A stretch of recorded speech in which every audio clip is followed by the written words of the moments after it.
নমস্কার। আজ আমি আমার বাল্য বন্ধু বলবো না, তবে আমার কলেজ এবং বিশ্ববিদ্যালয়ের বন্ধু, দীর্ঘ 34 বছরের বন্ধু পিনাকি শুকুল, পিনুর বাড়িতে এসেছি। তো এখানে এসে আমরা অনেকক্ষণ ধরে গল্প করছি। তো আমি পিনুকে বললাম, চল আমরা এই গল্পটাকে স্থায়ী করে রাখি, ক্যামেরাবন্দি করে রাখি, দেখি কেমন হয়। আপনারা শুনুন আমাদের আলোচনা, ভালো লাগবে আপনাদের। Thank you. পিনাকি শুকুল, যাকে আমি কলেজে দেখেছি, অত্যন্ত মেধাবী ছাত্র, অত্যন্ত গুণী ছেলে এবং জ্ঞানী ছেলে। আমি পড়তাম আর পিনু সেটা আমার পাশে বসে বা শুয়েই আমার পড়া শুনতো, শুনেই ওর মুখস্থ হয়ে যেত। সেই পিনু বিশ্ববিদ্যালয়ে এত ভালো কবিতা বলতো, এত ভালো আবৃত্তি করতো। যখন স্যার ম্যাডামদের অবসর সময় ছিল বা অফ পিরিয়ড ছিল, সে সময় স্যার ম্যাডামরা ডাকতেন, পিনু একটা কবিতা শোনাও। ওর সেই বিখ্যাত আমি হালাই চোর। আমি পিনুর কাছে অনুরোধ করব, 2 লাইন ওই কবিতাটা শুনিয়ে দিক আপনাদের। শুনুন, দেখুন, ভালো লাগবে। অল্প একটু শুনুন, বল একটু। চোরের ঘটনাটা হচ্ছে আমার ক্লাস 9-এ লেখা। আমার সামনে তখন একটা চোরকে আমাদের বাড়ির সামনে রাস্তায় ধরে লোকরা খুব পিটিয়েছিল এবং সে মারা গেছিল। তো ওই বয়সে আমার একটা কষ্ট হয়েছিল যে একটা জীবন্ত মানুষ মরে গেল। হ্যাঁ, হতে পারে সে চুরি করেছে। তো ভেতরে অনেক জিজ্ঞাসা জাগলো যে মানুষ চুরি করে কেন। তো আমার মাঝে মাঝে মনে হলো যে এসে চৌর্যবৃত্তিটাও তো একটা প্রত্যন্ত জীবিকা, হয়তো বাধ্যতার জীবিকা। এই কষ্টটাকে কিছুতেই লাঘব করতে পারছিলাম না। লাস্টে দুপুরবেলায় খাতার কলমে নিজের অজান্তেই একটা কবিতা তৈরি হয়ে গেল।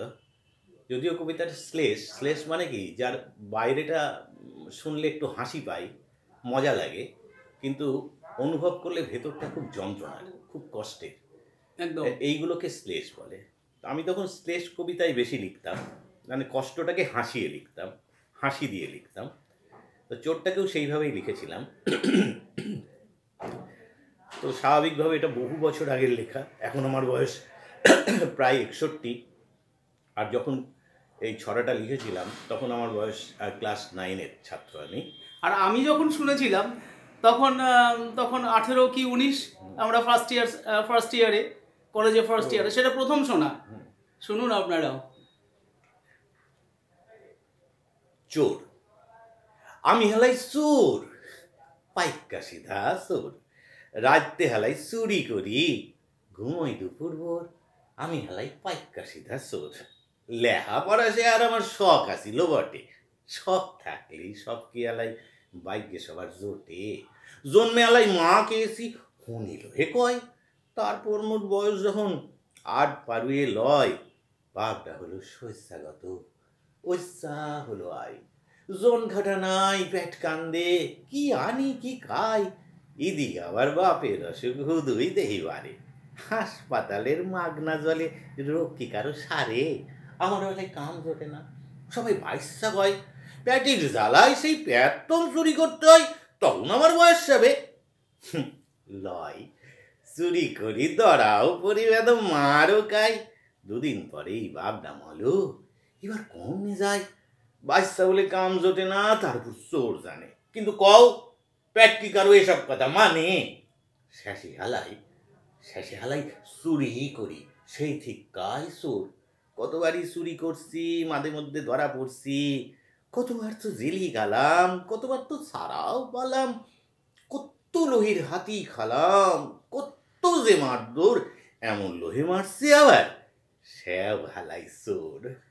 এমনি ভাবে কাইটটা গেছে 30 বছর মোর, 30 বছর বাঁচা আছি আমি একটা চোর। ইচ্ছা চালো বিয়া করার, কিন্তু আলাই ক্যাডা আমার হাতে মায়া দিব, সবাই জানে এটা। রাইতে আমি বাইরে থাই, ঘুমোই দুপুর ভোর, সবাই জানে আমি আলাই পাইকা সিধা চোর। কেমন লাগলো আপনাদের? আমি নিশ্চিত আপনাদের খুব ভালো লেগেছে। এইভাবেই আমরা গল্প করি, আড্ডা মারি, ছোটোবেলার কথা মনে করি।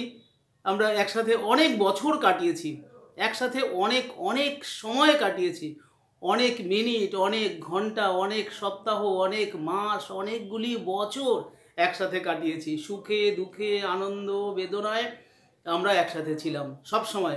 জানেন, আপনারা জানেন যে আমাদের বন্ধুত্বের কেমিস্ট্রি কি? একটাই কেমিস্ট্রি, সেটা হচ্ছে নো এক্সপেকটেশন, কোনো প্রত্যাশা নয়। ওর আমার কাছে কোনো প্রত্যাশা নেই, আমার ওর কাছে কোনো প্রত্যাশা নেই। তো যেখানে কোনো প্রত্যাশা আসবে সেখানেই গণ্ডগোলের সূত্রপাত হয়। তো যেহেতু আমাদের কোনো প্রত্যাশা নেই, কেবল ভালোবাসা, কেবল বন্ধুত্ব, এটাই হচ্ছে বন্ধুত্ব। বন্ধুত্ব মানে কি? সেলফলেস লাভ। আজকে আমরা এই সময়ে এসে, এই বয়সে এসে আমরা বুঝতে পারি যে বন্ধুত্ব পৃথিবীতে যত টার্ম আছে, যত টার্ম, একটা মায়ের পরে এই বন্ধু।